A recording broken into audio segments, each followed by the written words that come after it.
Hi team. எனக்கு last time சொல்லியிருக்கேன் நினைக்கிறேன். நான் எனக்கு ஒரு 2 to 3 months முன்னாடி தான் ட்ரேடிங் என்னன்றதே தெரியும். சொல்றது ஒரு 10,000 கேபிட்டல் போட்டு ஒரு 1 வீக்லயே 25,000 சம்திங் எடுத்தேன். என்ன சொல்றது, ஓவர் கான்ஃபிடென்ட் ஆயிட்டேன். அதுக்கப்புறம் அந்த ஓவர் கான்ஃபிடன்ஸ்ல திரும்ப நான் அதிகமா ட்ரேட் பண்ணி திரும்ப ஒரு கிட்டத்தட்ட 40,000 லூஸ் பண்ண. அதுவும் நெக்ஸ்ட் 1 மந்த்லயே நடந்தது. ரொம்ப ஈஸி கிடையாது அது. நம்ம வந்து உடனே அவசரப்படக்கூடாது. வீட்டுல ஒய்ஃப் சொன்னாங்க ஒழுங்கா கத்துக்கிட்டு பண்ணலாம்னு சொல்லிட்டு அவங்க சொன்னாங்க. ஸோ அதனால ட்ரேடெஜெனியூஸ்ல அவங்க டீம்ல கும்பகோணம்ல ஃபோன் பண்ணி பேசும்போது அவங்களே சொன்னாங்க தெளிவா 4 months வந்து it will be helpful for you. So that was right thing. 4 மாசம் ட்ரைனிங் இருக்குது. மோர் ஓவர் அது வந்து பெட்டர். நம்ம வந்து உடனே அவசரப்படக்கூடாது. ஸோ 4 months ட்ரைனிங் இருந்தது. ஜாயின் பண்ணதுக்கு அப்புறம் எல்லாமே எனக்கு ட்ரேடிங்ல எனக்கு அவர் கற்றுக் கொடுத்த எல்லா விஷயமே புதுசு. எனக்கு மார்க்கெட் ஸ்ட்ரக்சர் எனக்கு ஐடியாவே கிடையாது. அவர் சொல்லி கொடுத்தாரு.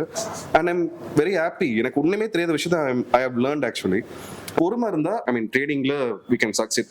பர்சனலா நம்ம லைஃபுக்குமே சரி எல்லா விஷயத்துலையுமே சரி. This is what I feel. Thank you.